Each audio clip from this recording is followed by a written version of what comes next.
Por favor, Ronald, pode ler. Boa noite a todos, mais uma vez. O livro Calma, Rusgas Domésticas. De pequena rusga doméstica pode nascer extensa caudal de rixas e aversões. Aprender a ouvir sem contradizer para aclarar qualquer ponto obscuro em momento adequado é um sinal evidente de compreensão e sabedoria. Auxilie a criança, não apenas a sorrir, mas também a se educar. Respeitar os parentes do coração, que, se nos ligam nas experiências terrestres, tendência menos agradável num ambiente caseiro, cooperando em silêncio para que os senões desapareçam. Nada censures, colaborando para que os problemas sejam resolvidos sem alterações e reproches. Silenciar sobre questões nevrálgicas em família impede a explosão de conversas ofensivas ou inúteis. Não revivas os maus entendidos de ontem ou de qualquer fase do passado para que faltas e erros no lar sejam realmente esquecidos. Aprendamos a não gritar e sim conversemos. Não te esqueças, a união começa de casa, mas a calma geral começa em ti mesmo. Francisco Cândido Xavier, ditado por Emmanuel.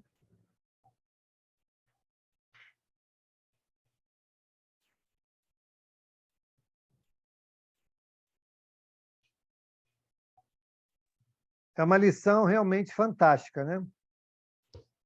E esse final aqui, para mim, ele é o mais significativo, né? Aprendamos a não gritar e sim conversar. Não te esqueças, a união começa de casa, mas a calma geral começa em ti mesmo. Essa é uma grande verdade. Porque tem aquele ditado, quando um não quer, dois não brigam, né? Então, se nós frearmos os nossos impulsos, com certeza nós vamos contribuir para a paz geral. Então, essa mensagem que o Emmanuel nos traz nesse livro, essas duas últimas frases, para mim, elas são espetaculares, né? Porque realmente nos dá a chave para que nós possamos passar pelas tribulações, pelas desavenças, sem ter que ofender o outro, né? Então, acho realmente muito, muito bela e muito feliz o Emmanuel nessa fala. Mais alguém? Eu gosto muito dessa fala quando ele fala para não gritar. Normalmente nós temos esse ímpeto de gritar. E às vezes no consultório, eu sempre pergunto às pessoas, quando ela fala, gritei, eu digo, mas o seu familiar, o seu amigo é deficiente auditivo? Não, claro que não. Mas então por que você gritou? Se ele não é surdo, você vai gritar para quê? Se alguém é surdo, você grita lá para as pessoas ouvir. Mas se não... E essa é uma questão de educação, quando ele fala. Educação precisa começar de nós mesmos. Então, não gritar, com certeza, é o caminho. Hoje em dia, a gente ouve muito falar, né? Eu tenho até uma amiga minha que lida nessa frente, que é da comunicação não agressiva, né? Sim, sim. Comunicação não violenta. Não violenta, isso. Eu acho uma proposta fantástica, né? Ela faz um trabalho bastante árduo, assim, né? De convencimento das pessoas, motivando-as a se comunicarem, sem que não necessariamente a comunicação possa enveredar para uma agressão verbal, né? Perfeito. Realmente é algo que nós já conseguimos enxergar na sociedade, e a sociedade está trabalhando nesse sentido, né? Eu acho muito, muito importante. Diga, Roberta Capozzi. Oi. O segundo parágrafo também é muito importante, né? Aprender a ouvir sem contradizer para aclarar qualquer ponto obscuro em momento adequado. É sinal evidente de compreensão e sabedoria. A gente tem que aprender a ouvir, né?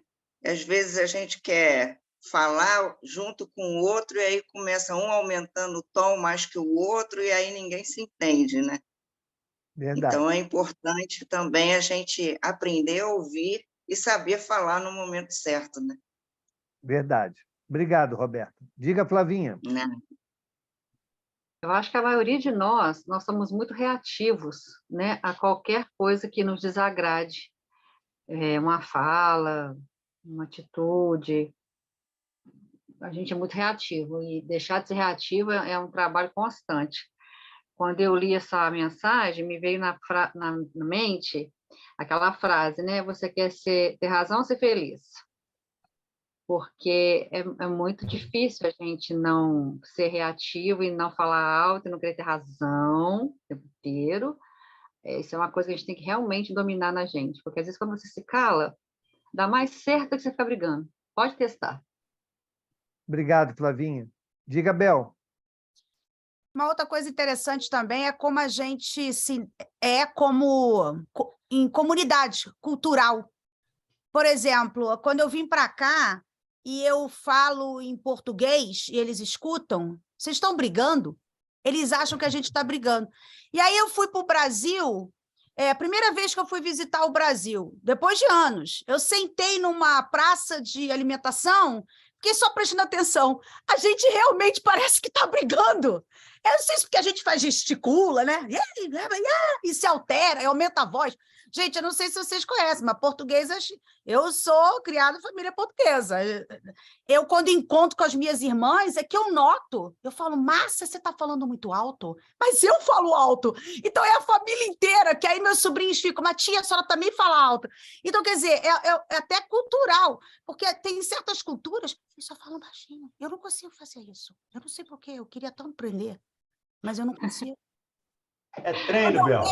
Quando eu vejo, eu já estou aumentando, eu fico empolgado, vou aumentando.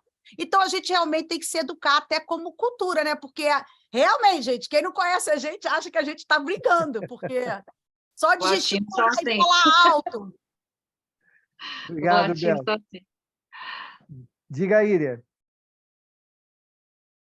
Gente, eu só queria... Eu lembrei agora de uma coisa, porque isso veio a calhar essa mensagem do Emmanuel com uma cena que eu vi hoje, daí eu lembrei disso, sabe? Eu lembrei de um capítulo eu acho que foi no Evangelho segundo o Espiritismo, eu acho que foi sobre a ingratidão dos filhos.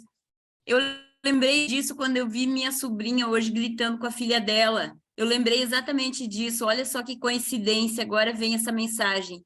E eu lembrei disso na hora, porque aqui diz, né, a respeito do grito. Aí eu lembrei, nesse item, que eu não lembro qual que é, mas eu lembro que nós estudamos isso no Evangelho, tem uma frase que diz assim, a mão que afaga é a mesma que afoga. Engraçado, né? E aí eu lembrei, poxa, a boca que grita disso. Tá ótimo. Manda a mensagem para ela agora. Separa a mensagem e manda para ela, para uma reflexão. Com certeza vou mandar. Bom, pessoal, vamos à nossa prece. Alguém gostaria de fazer a nossa prece de hoje ou vamos para a lista? O Márcio pediu dele semana passada para fazer isso. O Márcio? Mandou no teu privado, né? Não mandou para mim. Mandou no meu privado. Então, Márcio, por favor. Por telepatia, né, Valdir? Com certeza, é uma bênção, né? Quando a gente tem a oportunidade da prece e escutar uma página dessa, né? Lá na empresa a gente está praticando, né, a comunicação não violenta e é um exercício diário, não é fácil, não.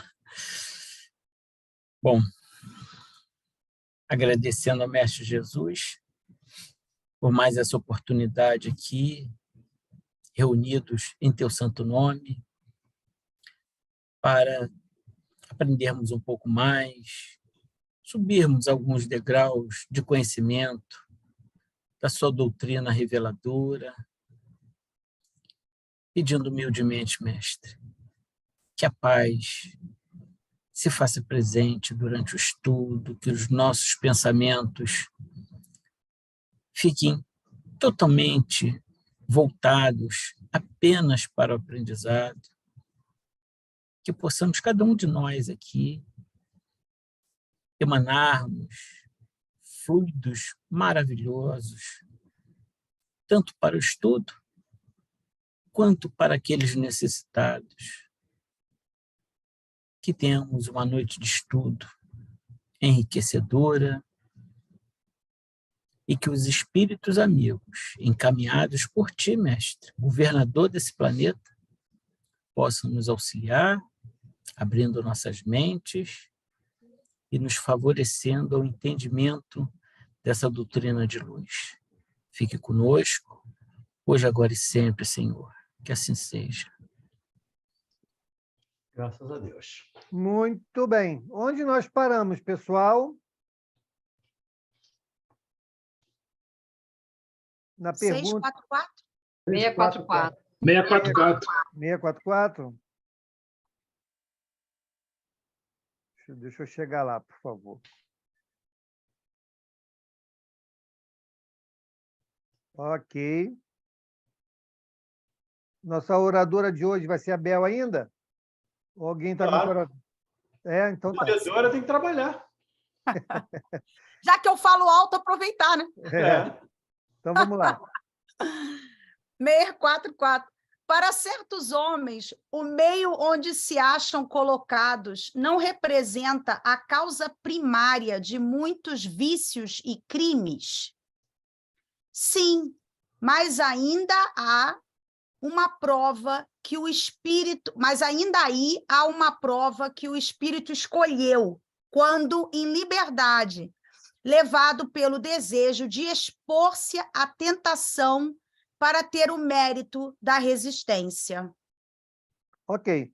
Então, ele começa numa afirmativa, dizendo sim, o meio interfere, nós sabemos disso, né? O meio nos influencia, mas como ele mesmo complementa, o meio em si é apenas um contexto. Se nós vamos ceder ao contexto ou vamos resistir a ele, faz parte de nós. Então, como ele fala, às vezes nós pedimos, eu quero resistir à corrupção, né? Quero ver se eu, de fato, sou uma pessoa íntegra, né? Então, tá bem, você quer esse teste? Beleza. Aí vai ser colocado numa sociedade, num meio, num momento, né, da sua vida. Vai para Brasília. E vamos lá, vamos testar, né? Vamos ver. Você pediu, vai lá, vai te botar entre os lobos. E é assim. Então, em muitas oportunidades, eu diria aí, né, se não em todas elas, nós temos a possibilidade de participar desse planejamento, direto ou indiretamente. Direta quando nós solicitamos, quando nós planejamos ou fazemos parte desse planejamento. Indiretamente, pelas nossas próprias consequências das ações cometidas, somos levados a essas experiências. Então, num caso, nós podemos pedir, em outros casos, nos será dado como oportunidade de experiência, né, para o nosso aprendizado. Isso é muito lindo, né? Porque a gente falou, não sei se foi na semana passada ou durante essa semana lá em nossa casa, que Deus não dá, né? É até uma frase bastante corriqueira da gente ouvir, né? Deus não dá o fardo maior do que aquele que nós podemos carregar. Então, se nós, por mais que queiramos, não estivermos em condição de passar por aquela situação, isso não quer dizer que passaremos com louvor ou passaremos na certeza de vencer, mas termos condição de estar diante de uma determinada situação e termos em nós as condições necessárias para a escolha, tenha certeza que nós não teremos essa oportunidade. Porque senão seria uma queda fatal, né? E acho que Deus não faria isso conosco. Mas Ele nos dará sempre, no momento certo, a oportunidade para que a gente experiencie e saia, né, se for do nosso esforço, vencedor. Diga, Íria. Mauro, uma pergunta. Aonde que está escrito, no Livro dos Espíritos, provavelmente, que nós ajudamos a escolher as nossas provas. Vocês lembram de algum capítulo, algum número que eu possa ler sobre isso? Ó, Na quem é pergunta bom disso atual. é o Valdemir. Mas na pergunta atual, Não, mas 154. não, Ainda mas é uma prova eu que ele quero deu saber. espírito no estado de liberdade. Ele quis expor-se à tentação. Essa é a questão aí, eu estou dizendo isso, respondendo para você. Mas Ele aonde que quis. diz que nós ajudamos? Se eu não me engano, é na escolha das provas. Eu não tenho de cabeça Eu também não tenho de cabeça, não. Mas se fosse a escolha das provas, sim. Mas nessa questão, Ilha, na Ilha 644, ele quis expor-se, então ele escolheu. É o que ele está afirmando aqui. Nós escolhemos. Então, não reclamemos quando chegar a prova. Nós não vamos poder desfazer o contrato que fizemos lá. Nós fizemos um contrato e vamos ter que cumprir esse contrato. Entendi. Eu perguntei só porque uma pessoa me perguntou sobre isso, onde que está escrito, e eu não sabia responder, entendeu? E eu disse, não, mas a gente ajuda a escolher junto com a espiritualidade, porque é isso que eu estudei, que eu já tinha estudado isso, mas eu não lembrava o número, e hoje, casualmente, apareceu isso daí, aí lembrei de perguntar. Muito obrigada, gente. Eu acho que era a Aqui, ó, pergunta Íria, vou te dizer aqui, ó. Questão 258 do Livro dos Espíritos. Antes de começar nova existência corporal, na erraticidade, o espírito escolhe o gênero de provas por que há de passar, e nisso consiste o seu livre arbítrio. Ok? Certo, obrigada, vou anotar. Obrigadinha. Bota aí. Vamos adiante.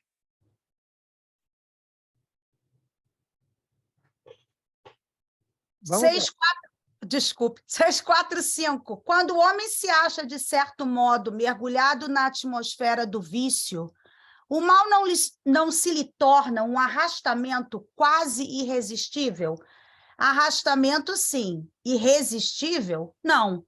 Porquanto, mesmo dentro da atmosfera do vício, com grandes virtudes às vezes deparas. São espíritos que tiveram a força de resistir e que, ao mesmo tempo, receberam a missão de exercer boa influência sobre os seus semelhantes. Está aí, né? Então, sim, pode ser difícil, mas impossível não é. Então, nós podemos, sim, ter naquele meio uma dificuldade grande, já trazermos de outras existências aquela inclinação, podemos tudo isso acontecer. Mas a nossa vontade vai ser soberana. Se nós resistirmos, buscarmos ajuda, apoio, né, nós venceremos, nós sairemos dessa situação, com certeza. Porque senão estaríamos fadados a uma imposição que, independente de eu querer outra coisa, não seria senhor das minhas escolhas. Então, sim, pode ser um arrastamento? Pode. Podemos estar muito ali afinados com aquele contexto. Mas, se dentro de nós tivermos uma nova visão, nós poderemos resistir e vencer esse arrastamento. Com certeza. Tudo bem? Alguém quer complementar algo? Só lembrar, Mauro, que o arrastamento irresistível que os espíritos dizem é o moral. O moral é irresistível, né? Porque o superior arrasta os inferiores. Esse é irresistível. Mas essa coisa dos vícios, não. Como eu disse aqui, não é irresistível. Todos, se chegou a nós, como você disse anteriormente aí, se Deus deu para nós esse fardo, é porque temos capacidade de transportá-lo com toda certeza. Então, não culpemos aí a natureza, o corpo, o meio ambiente, enfim, porque nós, além de escolhermos passar por aquilo, também temos condições de superar, caso façamos um pouquinho de força, como dizem os espíritos. Ok. Íria, você levantou a mão, quer falar? Então, eu queria lembrar, né, que a questão do arrastamento, também a gente pode lembrar que é uma grande verdade isso, que depende muito da gente, né? Porque quanta gente, casos a gente sabe que a gente soube, assim, de que famílias que moram em comunidades muito problemáticas, né? Na questão da segurança, da erraticidade, né? E tem crianças que se desenvolvem, saem de lá, estudam e têm uma vida tranquila, né? Não diria uma vida de bem, porque a gente não sabe, né? Mas, assim, não se deixa arrastar pelo crime, né? Pelas facilidades. Eu acho que isso aí é um exemplo grande, né? Que a gente tem. As comunidades periféricas das grandes cidades, principalmente, né, gente? Verdade.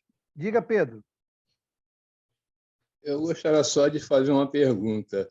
Às vezes tem pessoas que a gente quer ajudar, não, tenta ajudar de todas as formas, mas a pessoa diz assim, mas eu não consigo parar, não consigo deixar esse vício. Aí como é que a gente faz? Não faz. Ué, ainda não é forte o suficiente nela o desejo de vencer aquele vício, porque, de alguma maneira, aquela situação ainda lhe é prazerosa. Porque o dia que não for, ele vai deixar de canto. Pode ter certeza. A gente só ajuda, Pedro, quem quer ser ajudado. Não tem jeito. Não adianta você querer ajudar alguém que não queira ser ajudado. Então, aí a gente fica malhando em ferro frio, como se costuma dizer. É isso aí mesmo. Então tá bom, é isso aí mesmo. Diga, Cristiane. A minha dúvida em relação a essa questão é quando é um sentimento interno nosso em que a gente luta para não ser desse jeito. Por exemplo, num momento como foi a leitura de abertura falando da agressividade, em que você se irrita e se exalta, e por mais que racionalmente você saiba que não tem que fazer aquilo, mas é quase que como um instinto, e você, apesar de tudo, luta e reza e tenta, mas no momento você não consegue. É isso mesmo? É só ficar tentando? E como que a gente lida com isso? Tenho que deixar o especialista responder, mas a minha percepção disso é a seguinte, Cris. Você tem que fazer a transposição daquilo que você já está convencida, ou seja, do racional, para o sentimento. Porque é ele que vai frear esses impulsos. Né? A gente tem que reeducar a nossa alma para que a gente, naquele momento, tenha a força necessária para frear os nossos impulsos. Então, é um exercício. Ninguém vai acordar amanhã diferente. Né? Mas, se nós perseverarmos, eu sei que eu sou assim. Então, você se antecipa, né, para aquela situação que vai te levar a uma explosão. Então, você já se antecipa. Né? A gente se conhece, né, pessoal? Uhum. Aquela foi a palestra de ontem lá do Valdemir, né? Autoconhecimento, né, e ansiedade. Então, se eu já me conheço, sei que determinados assuntos, né, eu normalmente explodo, não sou tolerante, né? Ou, com determinadas pessoas, eu já tenho uma prevenção de reação, então eu vou me precaver. Eu já vou me policiando meus pensamentos, racionalmente dizer, não vou explodir. Se a pessoa falar qualquer coisa que venha aí enveredar para esse lado aqui, eu vou desviar do assunto, né? Para que a gente não caia na tentação de explodir. Né? Porque é um processo. Daqui a pouco você vai fazer isso de forma natural. Mas vamos deixar o professor falar aí. Diga, Valdemir. Não, sou professor, não. Longe disso. Mas você tem razão. E aí, Cris, é muito do nosso orgulho. Aí é autoconhecimento, de novo, mas é olhar e se ver. Eu sou orgulhoso. Eu tenho um ponto de orgulho aqui intenso que eu não posso ser contrariada. Porque quem não aceita um argumento contrário ao seu é o dono da verdade. Sim. E, então, todo mundo tem que pensar igual a mim. Eu, às vezes, até costumo brincar. Tem duas maneiras de pensar. a minha e a errada. Então, quem não pensa igual a mim, está errado.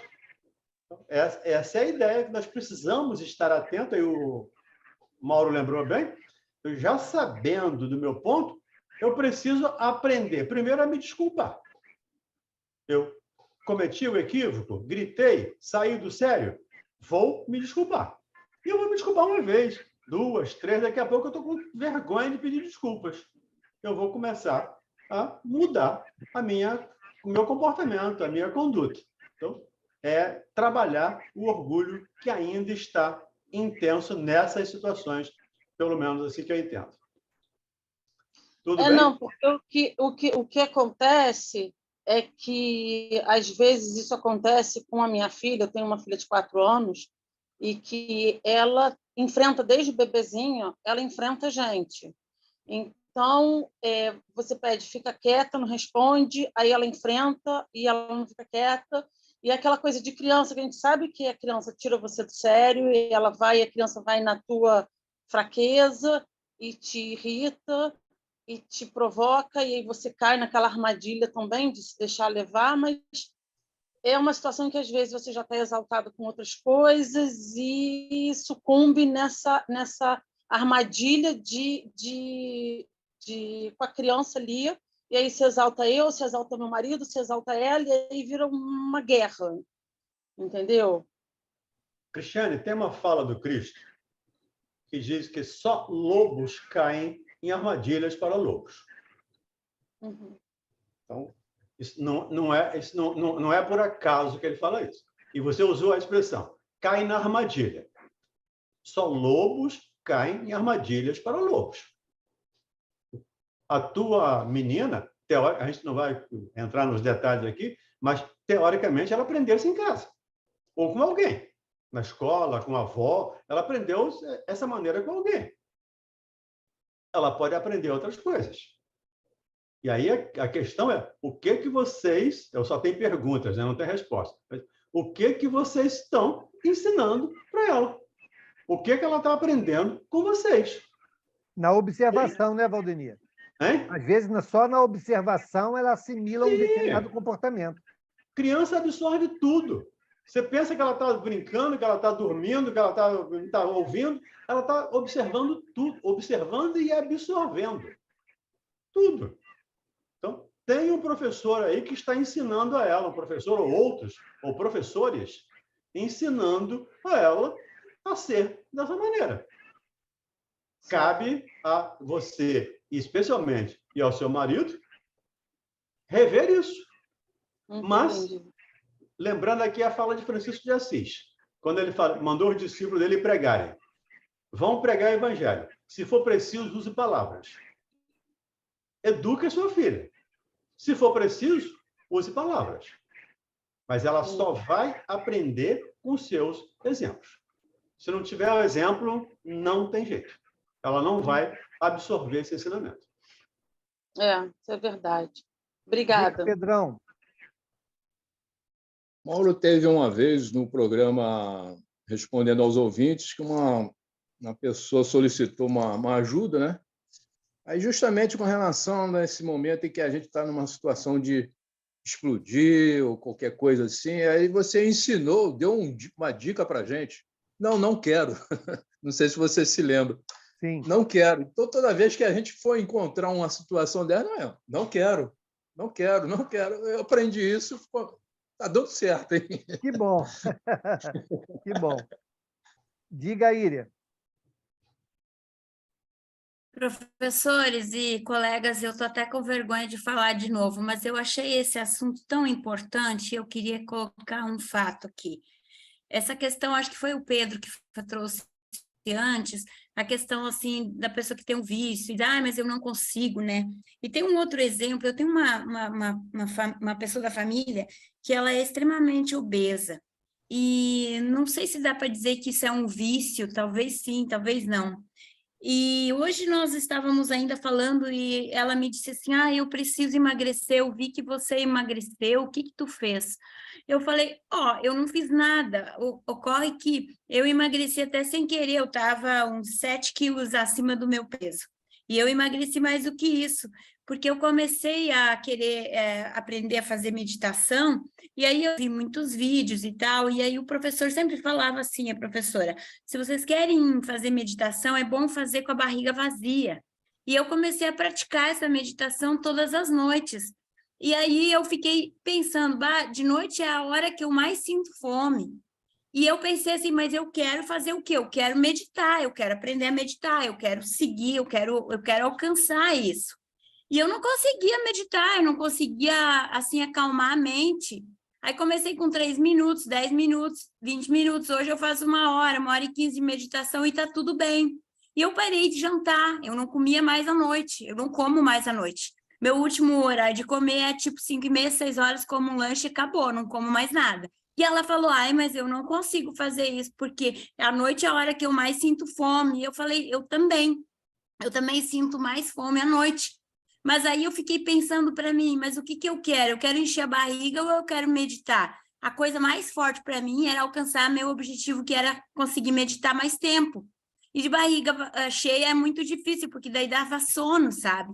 E aí eu comecei a fazer isso e eu obtive um sucesso bom para mim. E a questão do emagrecimento foi uma consequência daquilo que eu quis.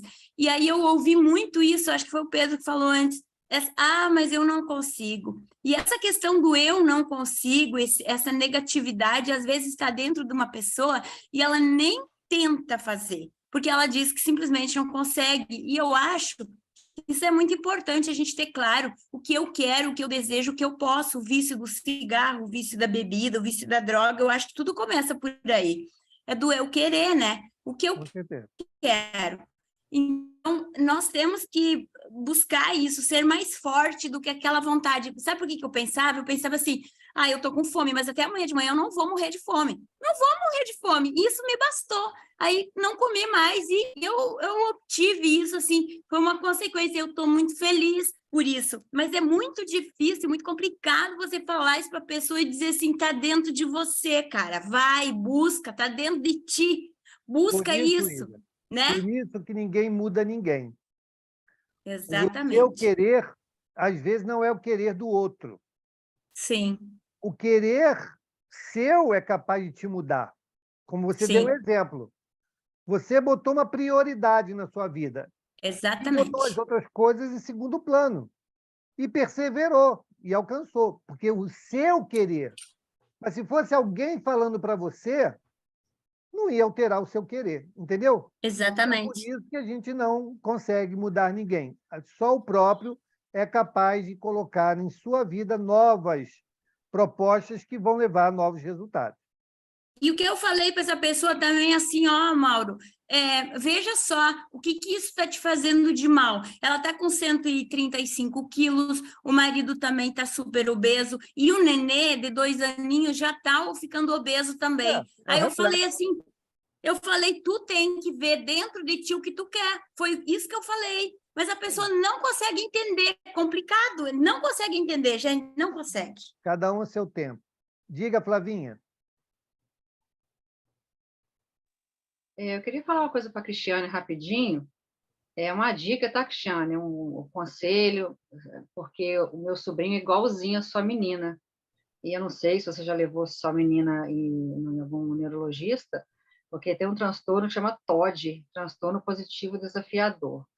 Ele tem isso e ele toma medicação, melhorou muito no colégio, era agressivo, melhorou muito, porque uma criança com TOD é TOD, transtorno positivo desafiador. É muito cansativo para todos da família uma criança com TOD. Então, não sei se você já levou sua filha para fazer algum tipo de exame mais profundo sobre isso, porque, com todo respeito a tudo que o Valdemir falou, eu concordo com tudo, mas tem isso também. Às vezes a criança tem um transtorno e você não tem conhecimento, tá bom? Só uma dica aí para você. Tá, joia, muito obrigada. Perfeito. Podemos seguir?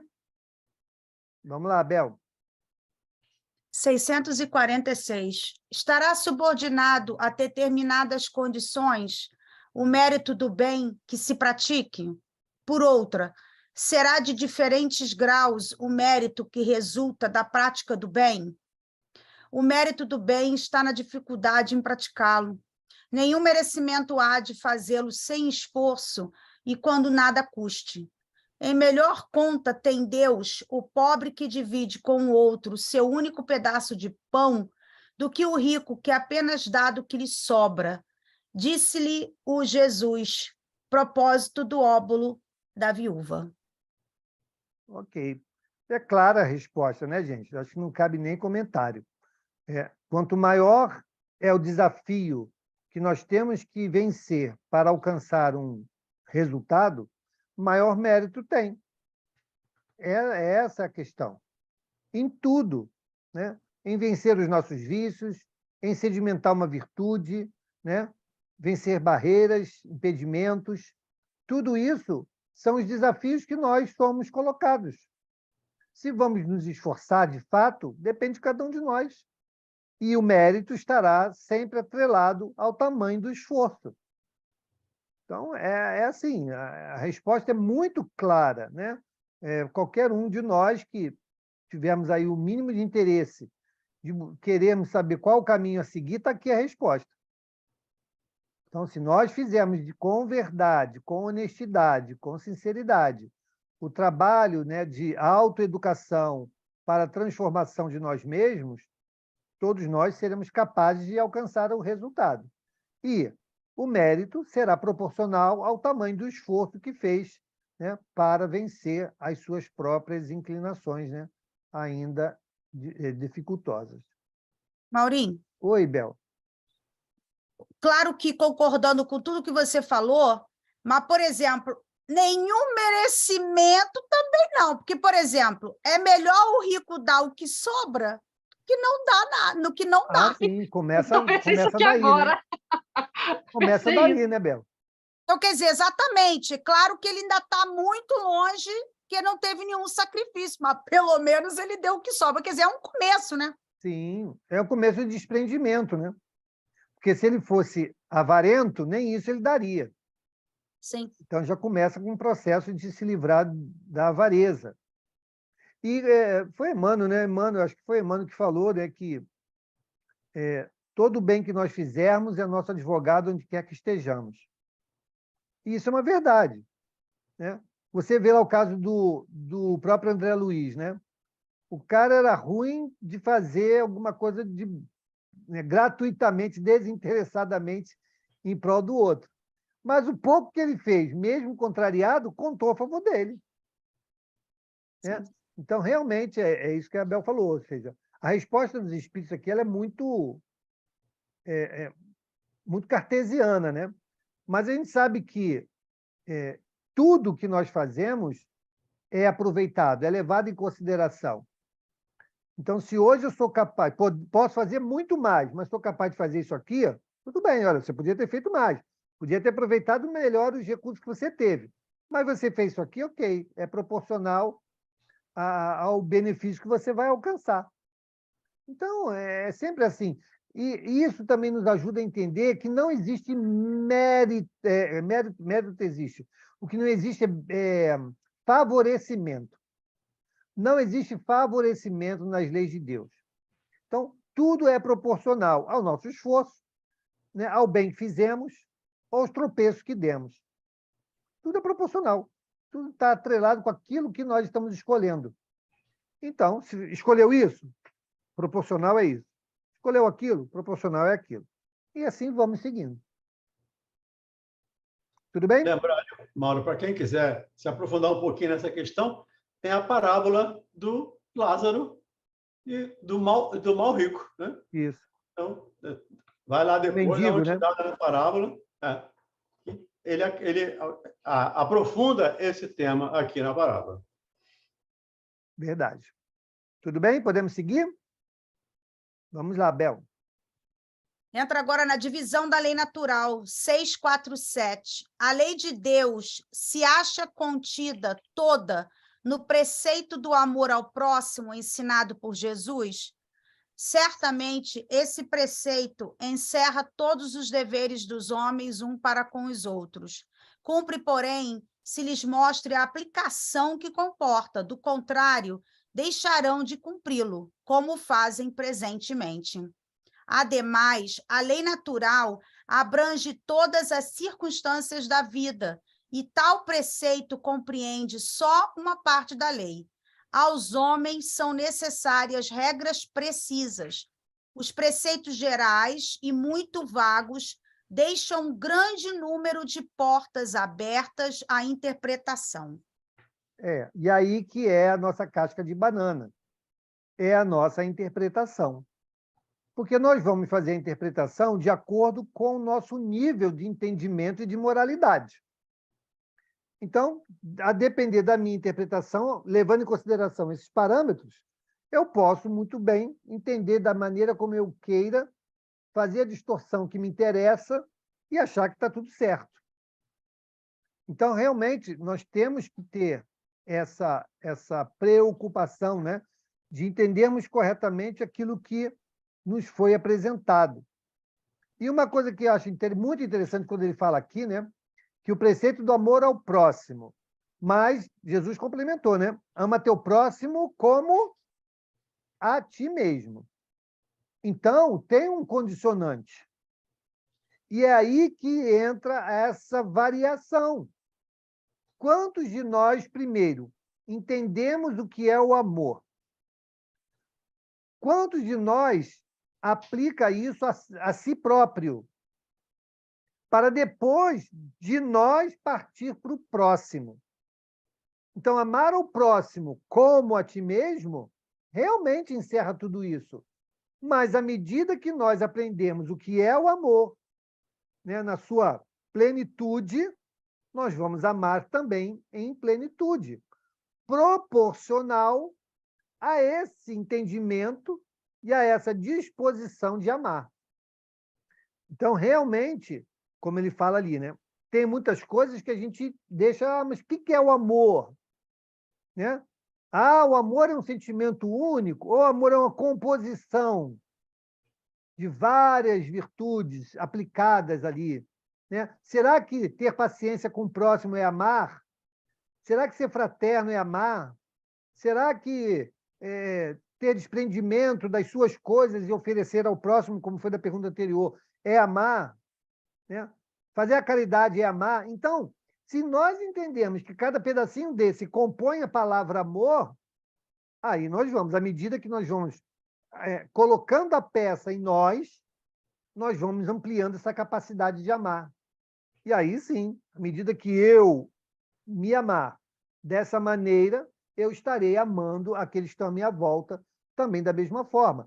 A pessoa que é pacífica, né, pegando o gancho ali da Cris, né, falou, né, a pessoa que é pacífica, ela é pacífica, dificilmente em torno dela, partindo dela, haverá tribulações que ela venha a provocar, rusgas que ela venha a provocar, porque ela será ou buscará sempre o caminho da passividade.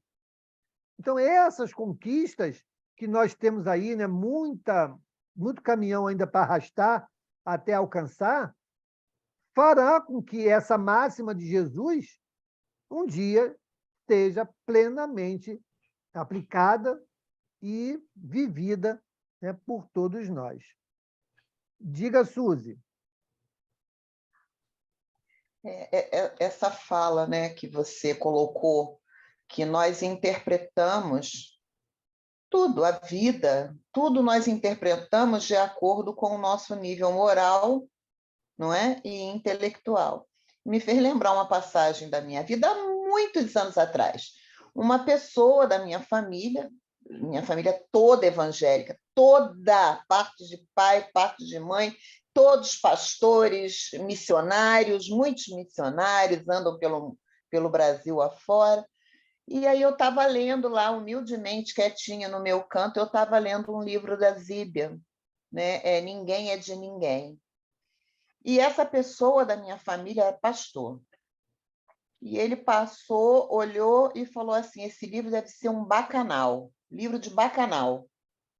Eu parei chocada e falei, como assim? Ninguém é de ninguém, todo mundo pega todo mundo. Aí eu fiquei chocada, porque o foco do livro é ninguém é de ninguém, nós não somos propriedade do outro, não é? Ninguém é dono de ninguém para matar, porque não quer mais ficar comigo, não quer mais ter um relacionamento comigo, então eu vou matar porque ele me pertence. Se não ficar comigo, não vai ficar com mais ninguém. Era mais ou menos essa temática. Mas eu fiquei muito impressionada com a conotação que aquela pessoa teve de algo tão inocente. E aí, depois, com o passar dos anos, eu fui entender que essa pessoa era pastor, mas tinha amantes, tinha toda uma vida voltada para a lascívia. Então, ele entendeu realmente de acordo com a evolução moral dele. Uma coisa tão linda, um livro tão lindo, com uma temática tão importante, e ele levou para esse lado, que era um livro sobre bacanal. É Não isso é? aí. Mais alguém? Não, só complementando aí, Suzy, capítulo 65 do livro Pão Nosso. Eu sempre trago isso aqui porque eu achei interessante. Quer dizer, registramos certas informações longe da boa intenção em que foram inicialmente vazadas, e sim de acordo com as nossas perturbações internas. Anotamos situações e paisagens com a luz ou a treva que nos absorvem a inteligência. Capítulo 65 do livro Pão Nosso. Então, a gente vê as coisas de acordo com as nossas perturbações internas, não de acordo com a realidade dos fatos, de uma maneira geral. É assim que funciona. Mais alguém? Podemos seguir? Vamos adiante, Bel. 648. Que pensais da divisão da lei natural em 10 partes, compreendendo as leis de adoração, trabalho, reprodução, conservação, destruição, sociedade, progresso, igualdade, liberdade e, por fim, a de justiça, amor e caridade? Essa divisão da lei de Deus em 10 partes é a de Moisés, podendo abranger todas as circunstâncias da vida, o que é essencial. Podes, pois, adotá-la, sem que, por isso, tenha qualquer coisa de absoluta, como não o tem nenhum dos outros sistemas de classificação, que todos dependem do prisma pelo qual se considerem o que quer que seja. A última lei é a mais importante, por ser a que faculta ao homem adiantar-se mais na vida espiritual, visto que resume todas as outras. Ok. E essa última é a quê? A lei de justiça, amor e caridade. Então, de fato, o dia que nós estivermos com essa aplicação integral da lei de justiça, amor e caridade em tudo aquilo que fizermos, nós estaremos numa condição moral, espiritual bastante adiantada. Porém, como ele fala aqui, né, a resposta ela é sempre muito assertiva. Essa classificação é mera limitação nossa. Né? Dividir, segmentar esse processo de evolução aqui é uma necessidade nossa. Porque tudo converge de forma colaborativa para o nosso progresso. Na própria lei de sociedade, quantas coisas não estão aqui inseridas em processos menores que nos levarão, né, à condição de igualdade, à condição de conservação, de reprodução, da própria justiça, não parte da sociedade? Então, sociedade somos nós, que a compomos, que a fazemos, né, que a aprimoramos ou a endurecemos. Então, de fato, onde nós temos que apontar a nossa bússola? Na lei de justiça, amor e caridade. Fora da caridade não há salvação. Então, caridade é o carro-chefe. Para que nós possamos fazer a caridade, nós temos que trabalhar o quê? O nosso egoísmo, temos que deixar de ser egoístas, porque senão eu só vou pensar em mim, nunca vou ter um olhar para o próximo. E assim nós vamos, né, trabalhando cada coisinha dessa, né, e vencendo. Então, como foi, Valdeni, aquele exemplo que você deu, a pessoa teve quantas reencarnações, né? Quantos anos para vencer o ciúme? 9 reencarnações. Então, uma pessoa que reencarna 9 vezes seguidas para vencer o ciúme. Eu até falei isso ontem, né? uma média de 70 anos por reencarnação. Então, dá 630 anos reencarnados para superar a reencarnação, e mais uns 630 do outro lado, então, mais aí uns 1.200 anos de trabalho para vencer ciúmes. Então, realmente é interessante. E essa coisa dessas leis, essa divisão que Kardec faz aí, depois passa para você, tá, Carol? Ele fala essa mesma coisa lá na hierarquia, lá na escala espírita. Ele faz a mesma pergunta. Essa divisão em 3 classes, em tantas ordens, 10 ordens, é boa? Desde que vocês se entendam, é boa. O importante é fecharmos aqui que, como você lembrou aí, a lei de amor, justiça e caridade é a que resume toda. Eu costumo dizer, dentro da minha percepção, tá? Que o amor é um mosaico. O amor é o completo, é a soma das partes. Como o todo é sempre maior que a soma das partes, então o amor é o todo. As outras são partes que vão se compondo a respeito, fraternidade, ajuda, caridade, enfim, todas as outras virtudes, paciência, são virtudes que vão se somando para montar o mosaico e formar, sim, no final de tudo, o amor. Diga, Carol, seja bem-vinda. Abre seu áudio, por favor.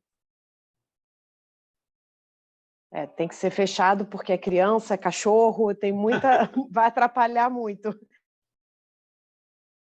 Não, ele até falou que depois vai me passar. Eu queria saber, hoje é a minha primeira vez, né, aqui no grupo. Então, eu queria saber se existe aqui no livro, certamente tem, alguma questão onde eu encontre mais detalhadamente essas divisões da lei. Falando mais sobre a lei de destruição, de conservação... Sim. Vamos entrar uma a uma. Vamos passar por todas elas. Vai entrar agora. Sim. Desculpa, era só virar a página. Estamos terminando a primeira. Vamos começar a segunda até a 10ª. Beleza. Tá bom? Obrigada. E a escala espírita está lá na questão 100. A escala espírita que eu falei agora está lá na questão 100 e seguintes, lá do Livro dos Espíritos. Carol, me permita fazer uma pergunta para você. É o primeiro contato seu com a doutrina espírita? Não. Não? Não. Tá. Mas já estudou outras vezes a doutrina? Não. Não, eu venho estudando, mas eu tenho filhos pequenos, é complicado, eu já via antes, mas não, é a primeira vez que eu estou lendo realmente e estudando o Livro dos Espíritos. Tá bem. É a primeira vez. Tá bom, perfeito. Não, só estou perguntando isso pelo seguinte, fique à vontade para você fazer suas perguntas, aquelas que você quiser. Mesmo aquelas que, porventura, já tenham sido vencidas aí pelo estudo, a gente volta, a gente esclarece, tá bom? Sem problema nenhum. Fique à vontade. Ok, obrigada. Muito obrigada. Pode perguntar o que você quiser, desde que receba o não sei como resposta. Sim, tudo bem. Bom, vamos para 649, eu acho bom deixar para a semana que vem. Vamos parar, né? 57. Então, 649, na semana que vem, a gente retoma dessa questão. Objetivo da adoração. A lei de adoração. Ok? Então, vamos fazer a nossa prece. Nós encerrarmos o nosso estudo de hoje, iniciarmos bem a nossa semana. Alguém gostaria de fazer a nossa prece? Está com o coraçãozinho batendo, quer fazer, ou a gente vai na lista? Bom, já que a Maria do Céu levantou a mão, então vamos passar a palavra para a Maria do Céu, para ela fazer a nossa prece. Não é à toa que é do céu. Pois é, né? Vamos lá. Senhor Jesus, mais uma vez estudamos aqui tanta coisa interessante. Hoje, especialmente para mim, muita coisa desceu assim que nem uma luva. Eu te agradeço por isso, Senhor, em nome de todos aqui da sala, agradeço em nome de todos, e que esses ensinamentos que fiquem aqui dentro da gente e não fiquem apenas dentro, mas que a gente consiga praticar todos os dias, porque não é muito fácil, não. Mas, como minha filha sempre diz, quem falou que era fácil, né? Então, Senhor, ajude a gente a conseguir praticar tudo isso que a gente aprende aqui, e te agradeço pela oportunidade de estar de volta aqui no grupo, 2 semanas afastada. Obrigada, Senhor, por mais esse dia, por mais essa noite. Que a nossa semana seja abençoada, de muita luz, de muita paz, de muita calma. Obrigada, Pai. Obrigada, Senhor. Que assim seja. Obrigado do céu. Andréia de Moraes, que bom tê-la aqui conosco. Se eu tivesse visto você antes, eu tinha te dado a chance da prece hoje, mas tudo bem. Ai, que bom que você não viu. Um beijo, querida. Quer que ela soma mais 3 meses. Um beijo, seja bem-vinda, tá bom? Obrigada. E amanhã tem Evangelho, né? Não Amanhã esquecer tem que o amanhã, Evangelho, isso aí. às 9 tem o Evangelho aqui, tá? Mesmo grupo, quem quiser participar. 9 horas. Inclusive a Carol que está chegando. Se quiser participar do Evangelho amanhã, começamos às 9. Gente, uma boa semana para 9 horas. todos, tá bom? Boa noite a Um todos. grande e até a próxima. Eu vi Tchau, pela boa noite a foto. todos. Eu vi Boa pela noite. foto. Ai, Mauro. Boa noite a todos. Boa Boa semana. noite. Tchau, Boa tchau, noite. gente. Boa noite. Boa Um noite. beijo, fiquem com Deus. Boa Boa noite, semana. gente. Amanhã. Obrigada, até amanhã. Tchau, tchau, Até amanhã. Igor. Amanhã. Tia Diamantina, um beijo, tia Diamantina. Fique com Deus.